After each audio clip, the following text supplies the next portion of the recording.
ሰገን የመድብልን ድምፅ ሰምታ ማመን አቃታት። ሰገን ድራማ ክፍል 15። ሰላም ጤና ይስጥልኝ ውድና የተከበራችሁ የዩቱብ ተከታታዮች እንደምን ቆያችሁ? ሁሉ ሰላም፣ ሁሉ ደህና፣ እግዚአብሔር ይመስገን። እኔ ጋር ሰላም ነኝ። ሰላማችሁ የበዛና የተትረፈረፈ ይሁን። ይህንን ቪዲዮ ስታዩላችሁ ላይክ በማድረግ ላይክ አድርጉልኝ። እንዲሁም ደግሞ ሰብስክራይብ እያደረጋችሁ ቤተሰብ መሆናችሁን አትርሱ። እንግዲህ ሰገን ክፍል 15ን አብረን እናያለን። ሰገን ክፍል 15 ላይ እንግዲህ ሰገን ባለፈው ሳምንት ክፍል 14 ላይ መድብል ለሰገን እየደወሉላት ስልክ ማንሳት አልቻለችም። ምክንያቱም አቶ አክሊሉ አጠገቧ ነበር። አቶ አክሊሉ ከአጠገቧ ወጥቶ ከሄደ በኋላ መልሳ ለነ መድብል ደውላ ነበር። ለነ መድብል ስትደውል መድብልም ቁጭ ብሎ ሳሉ ደወለች በማለት እንግዲህ ሞጌ ስልኩን ለማንሳት ይሞክር ደውላ ስትል ከዛ ደነገጠ። መድብል ቁጭ ብድግ አለ። እሱ ሊሆን ይችላል እንዳናስበላት እባክህ ታንሳ እያለ ተረጋጋ እያለው ችግር የለውም እያለ እሱን ለማረጋጋት ሞከረ። ከዛ ስልኩን አነሳ። ሄሎ አለች ሰገነት። ድምጿን ሰማ። እንዴ ሄሎ አይሰማም በማለት እሷም መልሷን ቀጠለች። ከዛ እንሱም ዝም አለ። ይህንን ድምፅ ከዓመታት በፊት ያውቆ ነበር። እንዴት ሊሆን ቻለ? እንዴት በማለት እንግዲህ ፈራ ተባ ደንግጧል። በቃ ማለት የሚሆነውን ሚዞን የሚጨብጠውን አጣ። ሞገስ ፈገግም ማለት ፈለገ፣ ደነገጠም። ሞገስ ይሄ እንዴት ሊሆን ቻለ እያለ ቀጠለ። ሰገን ሄሎ ማለቷን ቀጠለች። እንዴ አይሰማም መሰለኝ እያለች ከዛ ይሄን ድምፅ አውቃለሁ መድብል ይህን ድምፅ አውቃለሁ ሲል ሲያስብ ትዝ አለው ከዓመታት በፊት ከአይኑ እንግዲህ በሞት ያጣት የፍቅረኛውን ድምፅ መሆኑን አረጋገጠ። ከዛም በኋላ እንግዲህ ሊያገኛት ለመውጣት ተሯሯጠ። የሚይዙን የሚጨብጠውን አጣ። ሞገስም እባክህ ተረጋጋ፣ በዚህ መልኩ አይሆንም በማለት መድብልን ለማረጋጋት ይሞክራል። መድብል ግን በቃ ሚዞን የሚጨብጠውን በማጣት ግራ ተጋብቶ ይሄ ነገር ይህን እንዴት ሊሆን ቻለ እያለ በቃ ፈራ። እባክህ በዚህ መልኩ ወደ ውስጥ መግባት አንችልም። ስለዚህ ተረጋጋ፣ ምን እየሆንክ ነው ያለው? እባክህ ተረጋጋ፣ ሌላ ችግር ውስጥ እንዳንገባ እያለ አለው። ከዛ ውስጡ የተሰማውን ስሜት ለሞገስ ለመናገር አልቻለም። ምክንያቱም ይሄ የህልም ቅዠት ነው የሚመስለው ለሌላ ሰው መናገር። ስለዚህ እባክህ አንተ እሷን ስለምትወዳትና ስለምታፈቅራት ነው ድምፁ እየተመሳሰለብህ ያለው በማለት ግን እንዴት እያለ ነው። ድምፅ ስም ልመሳሰል ይችላል። ድምፅ እንዴት? ለምንድነው እንደዚህ የደነገጥኩ? ምንድነው ችግሩ እያለ ፎቶ አለ እባክህ ፎቶ አለ የልጅቷ ፎቶ የለም ከዛ ፎቶ አንስተሽ ላኪ በማለት ይጠይቃል። እባክህ በተን ስልክን የሰጠነው ፎቶ የሚያነሳ አይደለም እያለ ሊያስረዳው ሞከረ። ነገር ግን መረጋጋት አልቻለም። እኔ የልጅቷን መልክ ማየት እፈልጋለሁ፣ እባክን ልቀቀኝ እያለ በግድ አረጋግቶ ሊያስቀምጠው ሞከረ። ከአጠገባቸው ሉላ ተኝታ ነበር። ሉላም ነቃች። ይቅርታ በጣም ሉላ እያለ በጣም ደንግጦ አረበሽኩ በጣም ይቅርታ እያለ ማስተባበልን ሞከረ። ሞገስ እባክህ ተረጋጋ፣ ቆይ ድምጿን የት ነው የምታውቀው ይላል። አሁን ውስጤ የሚሰማው ስሜት ለአንተ ልነግርህ አልችልም አለ። ግራ ተጋባ። በጣም ደንግጧል። በሞት ያጣትን ፍቅረኛውን ዳግም ለማግኘት ጫፍ ደርሷል። እሷም እንግዲህ ስልኩን ትሞካክራለች። ከዛ አቶ አክሊሉ መጣባት። አቶ አክሊሉ ስመጣ አቺ ሄሎ ናልሽው እያለ ልክ እንዳበደ ሰው ማስመሰለውን ቀጠለት። ከዛም በጥፊ መታት። ከዛ ራሷን ሳተች። ራሷን ከሳተች በኋላ ቁጭ ብሎ ወሬውን ያወራል። አቶ አክሊሉ የሚያወራ ወሬ ደግሞ እናንቺ እንደ እብድ ያጫውትሻል ብሎ አጠገባ ቁጭ አለ። አይ ሰገን አሁን እንደዛ ወድሽ የነበረው አሁን ግን ጎረምሳ እያለሁ እያለ ያፈቀርኩሽ የነበርኩት ሰውዬ አሁን እንኳን ይህን ሆነሽ እንደዚህ ሆነሽ እየደበደብኩሽ ነው፣ እየቀጠቀጥኩሽ ነው እያለ አጠገቧ ቁጭ ብሎ ማውራቱን ቀጠለ። የወደድኩት በፍቅር ማግኘት ስላልቻልኩኝ ያፈቀርኩትን ማጣት ስለማልፈልግ በግድ ያደረግኩት በፈቀድኩትን ሁሉን ማግኘት እችላለሁ። እኔ እኔም ደግሞ ወደድሽኝ፣ እኔ ያፈቀርኩሽ አንቺ ጠላሽኝ፣ እኔ ወደድኩሽ ስል አንቺ ግን ልትወጂኝ አልቻልሽም፣ ልትመርጭኝ አልቻልሽም እያለ አጠገቧ ቁጭ ብሎ ወሬውን ቀጠለ። እንግዲህ ሁላችሁንም በጣም ነው የምጠላችሁ እያለ እያፈው በቁጭት እንዲሁም ደግሞ በንዴት ይናገራል። እኔ ምንም አይነት እናንተ ለምትጠሉኝ ርኅራኄ የለኝም እያለ ወሬውን ቀጠለ። እሷ ራሷን ስታ እንግዲህ ተኝታለች። ከዛ ቤቱን ያገኘበትን መንገድ ማውራቱን ቀጠለ።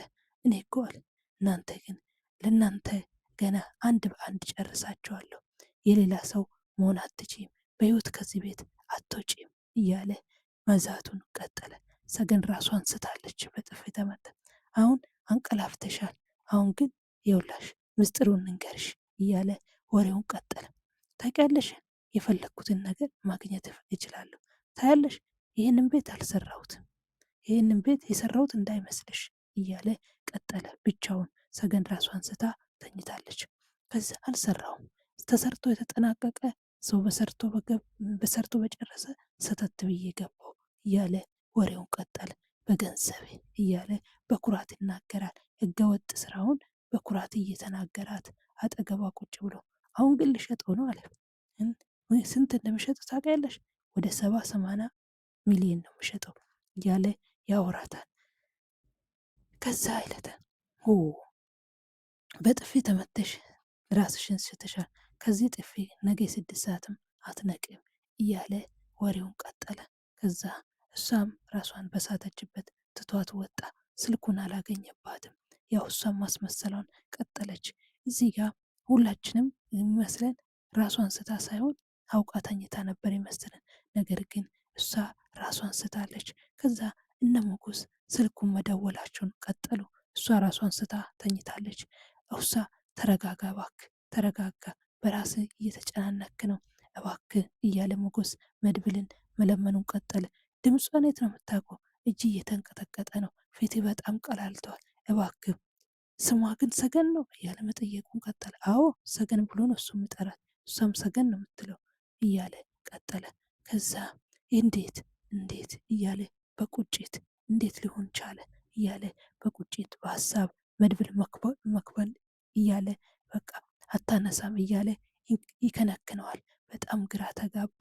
እችን ልጅ ምንም መሆን የለባትም ከዚህ መውጣት አለባት እያለ ጭቅጭቃቸውን ቀጥሎ የኔ ነገር እኮ አብክተዋል፣ የኔ ነገር አብክተዋል፣ እንደፈለግኩ እኔ ያው ይሄድበታለሁ ቤቴን ለማስመለስ፣ ግን አሁን ላይ እሷን የማስወጣት ሂደታችን ግን ይቀጥላል በቃ እያለ ሞገስ ነገረው። ከዛ በቃ ሉላ ይቅርታ ተመልሰሽ ተኝ አላት። በጣም ጥሩ ወሬ አውሬ የወሰደውን ቤት ልታስመልሰው ነው አይደል ብሎ ወሬውን ቀጠለ። ከዛም አዎ አለመ። አዎ ዲሞክራሲ በዛ እንጂ ሁሉም ነገር እየሰራውበት ነው በደንብ እያለ መለሰለት። እሱም ይሄ ሰውዬ ግን አላወቀበትም። ቢያውቅ ኖሮማ ገና እዚህ የሚያስቀምጠኝ መሰል ዘልዝሎ ነበር የሚበላኝ እያለ ወሬውን ቀጠለ። እሱም ወሬውን መቋል በጣም እንቅስቃሴን ሰውየው እንዳያውቅ እያለ ወሬውን ቀጠለበት። ቀስ በቀስ ሂድበት እሱ በሚያውቁ መንገድ። ይህ እንዲሁም ደግሞ የኔ እርዳታ የሚያስፈልግ ከሆነ በየትኛው መንገድ እኔ ከጎን አለው በማለት አበረታታው። ከጎን ነኛል እንዴ እች ልጅ ግን መንፈስ ትሆን እንዴ እያለ እንዴ መድብል ግን የዚች ልጅ ነገር እንቅልፍ ነስተዋል ምንድን ነው በማለት ጠየቀ።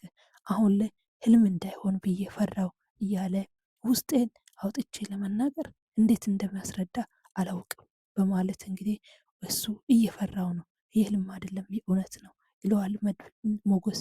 መድብል ግን ግራ ተጋብቷል። ህልም መሆን የለበትም አለ። እንግዲህ ልጅቷን ግን ታውቃታለህ? አይ ሞገስ እኔ ታጥቄ ነው ወደዚህ ቤት መግባት ያለበት እያለ መጫውን ቀጥ እባክህ ተረጋጋ፣ ድምፅን ቀንስ አለ። ማታ የትም እንዳትሄድ፣ የዚህ ሰውዬ ኖረም አልኖረም ወደዚህ ቤት መግባት አለብን በማለት እንግዲህ ይህን ልጅቷ ድምፅ ምን ሆኖብህ ነው ቆይ እያለ ይጠይቋል። እርሱም የሰው ድምፅ እኮ ብዙ ይመሳሰላል እንዴ ስሙም ድምፁ በአንድ አይመሳሰልም፣ እሷን የምትመስል ልጅ አላገኝ ይሆናል እያለ ቀጠለ። በድምፅም በመልኳም በስሟ እንደሱ አይነት ሰው ላገኝ ሊሆን ይችላል በማለት እንግዲህ መድብል መናገሩን ቀጠለው። በቃ ልሂድ አለ። እንዴ መሽቷል እኮ ስል አይ በቃ ልሂድ ብሎ ተቻክሎ ከቤት ወጣ። ከቤት ከወጣ በኋላ እንግዲህ አሁን ላይ አለምዬ ደግሞ መድብልን ለማግባት ሽር ጉድ እያለች ነው። ነገር ግን ይሳካላት ሆን እንዴ? እሷ ቬሎ መረጣ ላይ ነች። ምክንያቱም መድብል ወዶ አይደለም የሚያገባ ወንድሙ ብሩክ አስገድዶት ማለትም ደግሞ እንዲያገባ ሰገንን እንዲረሳት አንቺን አግብቶ እሷን ባይረሳት ልጅ ከወለደ አንቺን ይረሳል እያለ እየከነከነው ወይም ደግሞ እሱን እየጨቀጨቁት ነው። እሱ ግን ምንም ልቡ እሱ ጋር አይደለም። አሁን ላይ ልቡ ሙሉ ለሙሉ ሰገነት ጋር ነው። ከዛ ወደ ሰገነት ጋር ተመለስ። ሰገን ከደቂቃ ወይም ደግሞ ከሰዓታት ራስ መሳት በኋላ ነቃች። ከነቃች በኋላ እንግዲህ ልብሷን አራገፈች። ራሷን ስታ ስለነበር አቶ አክሊሉ ስልኩን የወሰደባት መስሏት ደነገጠች። ደንግጣ ራሷን አሸተሸት አደረገች። ምንም ነገር ከዛ ልብሷን የተኛችበትን ልብስ ብትፈልጎ አጣች። በኋላ ጉያ ውስጥ ስትፈልጎ ስልኩን ጉያ ውስጥ አገኘች። ከዛ እሷም ያው ፈራች። ፈራ ተባ አለች። ፈራ ተባ እያለች እያለ እንግዲህ ሁሉም ከዛ መድብል ወደ ማሌት ቤት ሄዳ ማሌት እንግዲህ ከዚህ በፊት ያስጣለችው ሽጉጥ አለ። ያ ሽጉጥ የመድብል ነበር። መድብልን ወጥመድ ውስጥ ሊከቱት ነበር። ነገር ግን አልቻሉትም። ከዛ እኔ እመጣለሁ ብሏት ነበር። በር ኳኳ ሲያደርግ ስልክ እኮ ደውዬልሽ ነበር አታነሽም አላት። ከዛ በሩን ከፈተችው። ለመድብልም ሽጉጡን ሰጠችው። ይህ አረመኔ እኔን ከዳኝ አንቺን በእኔ ሽጉጥ ገሎ እሱ ነው የገደለ ሊያስብል አለ። ማን ታሬም ማለት ነው። ከዛ ሽጉጡን ወሰጠችው። እኔ ቆይ ግን አንተ ሽጉጡን የምትጠይቀኝ ልትገለኝ ነው እያለችው ስትል አንተ አይ መግደል ብፈልግ ገና ድሮ ነበር ምገልሽ እያለ እሱም ወሬውን ቀጠለ። ከዛም በኋላ ሽጉጡን ተቀብሎ ከማለት ቤት ወጣ። ከማለት ቤት በሀሳብ እንግዲህ ይህንን እሷን መከራትና ከዛ ቤት ወጥቶ ሄደ። ከዛ ቤት እንድትሄድ ወደ ሌላ ሀገር እንድትሄድ እንግዲህ ይነግራታል። ከዛም በኋላ መድብል በሀሳብ በጭንቀት እንዴት ሰገን እንዴት ህልሜ ነው እያለች በቃ እያለ በየመንገዱ ብቻውን እያወራ ይቀጥላል። አሁን ላይ ሙሉ ለሙሉ ሀሳቡ ወደሱ አድልተዋል። በቃ እሷን ከዛ ውስጥ አውጥቶ እስኪያያት ድረስ በጣም በጣም ጓጉተዋል። ከዛ አቶ አክሊሉ ወደ እናቱ ቤት መጣ። እናቱን አንተ ከኳዋ እችን ልጅ ከዚህ ግቢ ውስጥ አስወጣልኝ፣ እኔ እንቅልፍን መተኛት አልችልም፣ አውጥተህ ጣላት። እንዴ ምን ዕዳ አለብህ እብድ የምታስቀምጠው አውጣና ጣል አለችው። እንዴ ከዛ ይላታል። ከዛ ቆያኔ ምልክ ቅድም የመጡ ሰዎች ምንድን ናቸው በማለት ጥያቄውን አቀረቡ። ቤቱን ልሸጥ ቤቱን ሊያይ ነው በማለት መለሰች። እንዴ ምን ቸግረኩ ነው ቤትን የምሸጥ አለ። ከዛም በኋላ ማሾፋቸውን ቀጠሉ። 87 ሚሊዮን ነው የሚሸጠው፣ ስለዚህ ለእኔም መኪና ትገዛለህ እያለች እቴቴ ማሾፏን ቀጠለች። ምክንያቱም አክሊሉ በእናቱ በአቴቴ ፊት ጻድቅ ነው። ምንም አይነት ጨዋ ልጅ ነው ለእሷቸው ማለት ነው። እሷ ምንም እንትን የላትም። ከዛም በኋላ ማሾፋቸውን ቀጠሉ። አሁን እቺ ልጅ ግን አንተ ምንድን ነው ቤት ያስቀምጥ ለምን ትዳር አትይዝም እያለች ይቃለዳሉ፣ ያሾፋሉ። እሷም ያ ነው ይሄን አላለችም። አንተ ልጅ ቤት ይኖርበታል እንጂ አይሸጥም እባክን ያን እኔ እኮ ይህንም ሽጬ ብዙ ቤት መግዛት ይቻላል። ይህን በዚህ ብር ብቻ 3 ቤት መግዛት እችላለሁ ሽጬ እያለ ለማንኛውም እች ልጅ ከዚህ ቤት አውስወጣልኝ አለ። ችግር የለውም የኔ እናት አንቺ አትጨነቂ፣ ከዚህ ቤት አትውጣ፣ ትወጣለች፣ ወደዛ አትሄጂ፣ ልጅቷ ትልቅ አጋንንት አለባት፣ ልትነክስሽም ትችላለች። በስመ አብ ወወልድ ወመንፈስ ቅዱስ በማለት እቴቴ ፍራቿንም ሆነ ቀጠለች። ከዛም በኋላ እንግዲህ ሰገን ቁጭ አለች። ቁጭ ብላ ባለችበት ውፍ እያለች ራሷን ለማረጋጋት ሞከረች። ስልኩን አገኘችው። ስልኩን አግኝታ ወይኔ ስልክ ቻርጅ ልጨርስ እኮ ነው እያለች ፈራች። መጀመሪያ እቴቴን ጠራቻት። ይህንን ከጠራቻት በኋላ አቤት አላለቻትም። አጠገቧ እንደሌሉ ስታረጋግጥ ስልኩን ለመሞከር ታስባለች። ምክንያቱም በቃ አሁን ለእሷም ከዚህ ሊያስወጡኝ የሚችሉት ስልክ የሰጠኝ ሰዎች ናቸው እያለች ነው የምታስበው። ምግብ ስጭኝ እያለች እቴቴን የምትጠራት በሰበቡ ልታመልጥ ነው። ነገር ግን እቴቴ አሁን ላይ ሙሉ ለሙሉ እሷ እብድ ነች የሚለው እምነት በውስጧ ስላደረ እሷን ማስመለጥ አትችልም፣ አታስመልጣትም። ስልኳን ትሞክራለች። ከዛም በኋላ ስልኳን እየሞከረች እያለ እቴቴ ለማስቀናት ብላ አጠገቧ መታ ምግብ ትበላለች። ምግቡ እንዴት እንደሚጣፍጥ እያለች ታወራለች። ከዛ ደላላው ጋር ይመጣል። ደላላው እንግዲህ መርዞ ሚስቱ ጋራ ያላቸው ህብረትና ግንኙነት በጣም ነው የሚያስቅ፣ ፈታም ያደርግኛል እኔ እዚህ ማለት ነው። ከዛ ወሬያቸውን አንተ ለምንድን ነው ጠዋት የት ሄደሽ ነው ሽልክ ብለሽ የወጣሽው ብሎ ወሬውን ይቀጥላል። ከዛ ሉላ ወደ እነሱ ቤት ትሄዳለች። ሉላ ወደ እነሱ ቤት የሄደችበት ምክንያት ደግሞ አሁን ላይ መርዞ በብር አሳልፎ እነ ሞገስን ሊሰጥ ይችላል የሚል ጥርጣሬ አላቸው። ምክንያቱም ከአንድ በቱም ሰምተናል። አሁን እነሱ እየሰሩ ያሉትን ስራ እኔ ወደ ቢዝነስ እቀይራለሁ ብሎ ከሚስቱ ጋር ሲያወራ ነበር። ስለዚህ ያለውን ነገር ለማጣራትም ይመስላል ሉላ እነሱ ጋር ቁጭ አለችው። ነገር ግን በአሁኑ ምንም አይነት ነገር አልተናገረም ነበር። ይህንን እያለ እሷን ወሬያቸውን ቀጠሉ። ከዛም በኋላ እንግዲህ አሁን መድብል እየሄደ ሁሉም በመንገድ ሁሉ ያስባታል። ሰገንን ሰገን ሰገን ሰገን እንዴት ድምፅሽ እንዴት እያለ ቀጠለ። እንዴት ድምፅ ሁሉ ይመሳሰላል አለ። እንዴ ሰገን ድጋሚ ተፈጠርሽ ወይስ ምንድን ነው? ወይስ ፍቅርሽ ነው እያለ በልቡ እያወራ ነው ያለው። ግን ልቡ አይደለም፣ የእውነት ነው። ለአመታት የታፈነ ታምቆ የቆየ ፍቅር ዛሬም እኮ በልቤ እየጠበቁሽ ነው፣ አንሞቼ ወደ አንቺ እመጣለሁ እያልኩ እየጠበቅኩ ነው እያለ ብቻውን ማውራት ቀጠለ። ሞቼ ነው የምንገናኘው ሰገን ይላታል። የሞተ ሰው አይመለስም፣ አንቺ እንደማትመለሽ ያውቃለሁ፣ እኔ ግን ወደ አንቺ እመጣለሁ በማለት ወሬውን ቀጠለ። እያለ በሀሳቡ እየተብከነከነ መጓዙን ቀጠለ። ከዛ እቴቴ አሁንም ምግብ አቅርባ በር ላይ ቁጭ ብላ ምግብ ትበላለች፣ ታጓጓታለች። እሷ ራብ እየቀጣት ነው። እንዴት ያለ ምግብ መሰለሽ የሰራሁት፣ ውሃ በላው፣ ጨው አበዛውበት እያለች ታወራታለች። እሷ ግን ምንም አይነት ነገር ምግብ አልቀመሰችም። ምክንያቱም ክፈች እንዳትዪ በር እንዳከፍትልሽ ተነግሮኛል እያለች ቀጠለ። ከዛ ለሞገስ ደወለች። ሞገስ እኛ እኮ ልንረዳሽ ነው እያለ ያወራታል። እኔ ግቢ ሰው ሌላ ሰው አለን ጓደኛ ያለ እሱም ድምፅሽ ስሰማ ልክ አልሆነም አለ። አሳዝናለሁ አይደለም የቤተሰቦችሽን ስልክ አታውቅም ብሎ ስመልስ አላውቅም፣ እነሱ ጋር ማንም ሰው አያውቀኝም እያለች እዚህ ከታሰርኩ በጣም ረጅም ዓመት ሆኖኛል፣ ስለዚህ ማንም ሰው አስታውሰኝም እያለች ወሬዋን ቀጠለች። እሷም እንደዛ እያወራች እያለ መቼን ስልኬ እኮ ባትሪ ሊጨርስብኝ ነው እያለች ናውራቱን እንዳይጨርስ ምንም ነገር እንዳታወሪበት እንዳትጎረጉሪ አላትም። ከዛም በኋላ እሺ ታስወጡኛላችሁ አይደለን? አዎ እናስወጣሻለን፣ ከእሱ ጋር በደንብ ማውራት አለብሽ፣ እሱ የሚያውቅሽ ይመስለኛል፣ ማንም የሚያቀኝ ሰው የለም እያለች ቃልን እንዳትበላ አለችው። ችግር የለም አስወጣሻለሁ አለችው። ከዛም በኋላ አክሊሉ መጣ። ደላላውን አገኘ። ደላላው በአጥር ሊዘል ሲል ይይዘዋል። አክሊሉ ከያዘ በኋላ ቆይ አንተ ወዴት ነው የምትሄደው እያለ እየመታ አሁን ቤት የሚገዛ ሰው ፈልግልኝ ሞልቶ አለ። ከዛ ይህም ቤት ነው የምሸጠው እያለ ፈራ።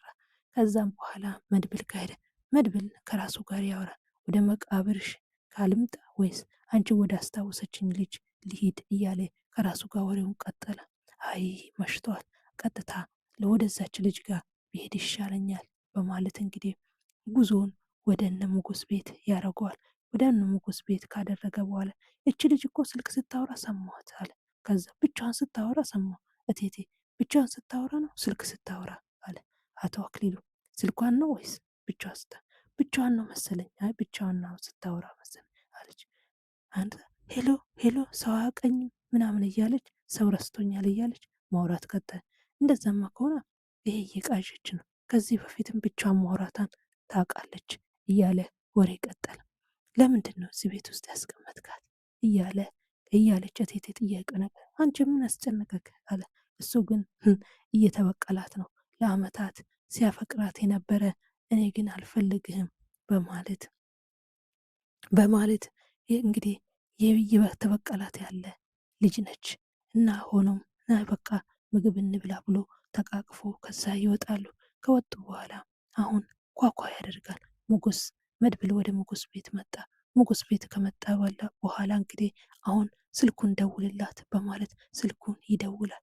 አሁን ከዚህ ቀጥታ መድብልን ለማግኘት እንግዲህ ተቃርባለች።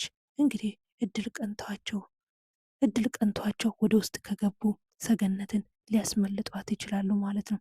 ግን እንደ ድራማ የሚያምረው ሰገን የግዴታ ሰገን ከመድብል ጋር መገናኘት አለባቸው። ከዛም በኋላ ትልቅ ፍልማ እንግዲህ ከፊት ለፊታቸው ይገጥማቸዋል። ምክንያቱም አቶ